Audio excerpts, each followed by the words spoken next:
ዛሬ ደግሞ የማነብላችሁ እምነትና ቤተ እምነት የሚል ነው።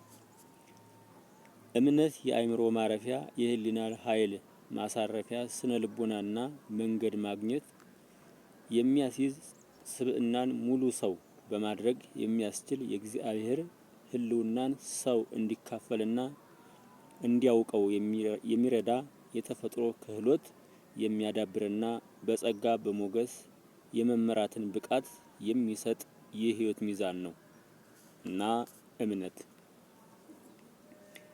ቤተ እምነት የእግዚአብሔርን ሁሉን ቻይነትና ምስጢረ መለኮት ግርማ መንግስቱን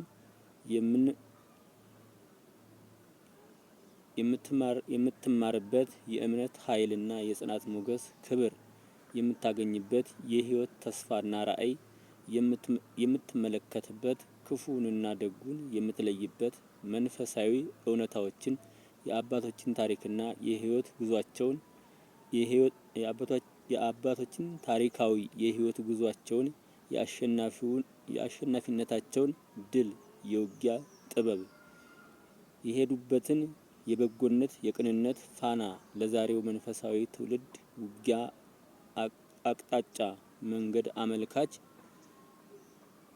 አርአያዎችን እንዲሆኑ በማድረግ አብነት የምንማርበት ቦታ ቤተ እምነት ወይንም ቤተ እግዚአብሔር ይባላል። የብሉይ ኪዳን ቤተ እምነት የመጀመሪያው በአብርሃም ዘመን ሲሆን ይኸውም አብርሃም መሰዊያውን በመስራት የአንድ አምላክ አምልኮትን ለማምለክ ክብር፣ ታላቅነት፣ ሞገስና በረከት በማግኘት የእግዚአብሔርን ስጦታና የጥበቃውን ግርማ ሞገስ አረጋግጧል።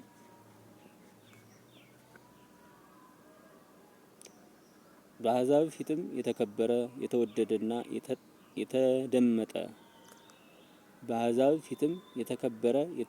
የተደመጠ ብርቱ ሰው እንዲሆን የአምልኮቱ ምስጋና ቃል ሰው አድርጎታል።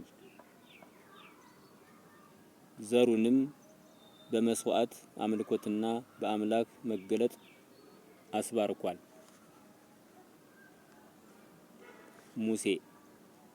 ሙሴም በመገናኛው ድንኳን በቃል ኪዳኑ ታቦት አማካይነት የእስራኤልን ሕዝብ የሚመራበት መንፈስና የሚያስተዳድርበት ሕግ ፍትህ የሚሰጥ መለኮታዊ መማሪያ ቃል ኪዳን ከታቦት ጋራ የህይወት መርሆችን መቀበሉ ለእግዚአብሔር ሕዝብ ታላቅና አሸናፊ ድል በአሕዛብ ላይም የአይበገሬነትና የኃያልነት ሞገስ በሙሉ በሙሴ በኩል ለእስራኤል አስገኝቷል። በጣም ጥሩ። ዳዊትና ሶሎሞን የእግዚአብሔርን ቤት ለመስራት የተነሳሱበት መንፈሳዊ ክብር፣ የጸሎት ሞገስ፣ የአምልኮትና የሥርዓት ቅድስና ለትውልድ ለማስተላለፍ የሰውና የእግዚአብሔርን ግንኙነት በሰማይም በምድርም የእግዚአብሔርን ክብር እንዲገለጥ ቤተ መቅደስ በመስራት ጉልበታቸውን፣ ገንዘባቸውን፣ ኃይላቸውን ለአምልኮ ክብር አውለዋል። የአማኝና የቤተ እምነት መኖር ያለፉ ታሪኮችን፣ የትውልዶችን አሻራ፣ የህይወታቸውን ተሞክሮ እግዚአብሔር እንዴት እንዳሻገራቸው ጸጋና ሞገሳቸው የተቀበሉበትን የምህረትና የበረከት ቃል ኪዳን የፈጸሙበትን ያከናወኑበትን የበጎነትና የርህራሄነት ቅድስና ስራቸውን ለተተኪው ትውልድ የእነሱን የህይወት ልምድ እየቀመሰ እንዲጓዝ እምነትና ታሪክ በመውረስ ተቀዳሚ ዓላማው በመሆን ያለበት ሲሆን ከበረከቱ ከጸጋው ሳይለይ ከክብር ልዕልና ጋራ የሚኖር እድሉን የገጠመ ይሆናል። በጣም ጥሩ። አሳዛኙ ግን ተተኪው ትውልድ ላይ ሰይጣን ታሪኩንና እምነቱን ባይተዋር እንዲሆን በመንፈሳዊ አገዛዝ ስልጣን በሆነ ጥበብ መያዙን ሳያውቅ የህይወት መርሆ በማጣት የስነ ልቦና ችግር፣ የአመለካከት ቅጥ ማጣት፣ የአስተሳሰብ መዘባረቅና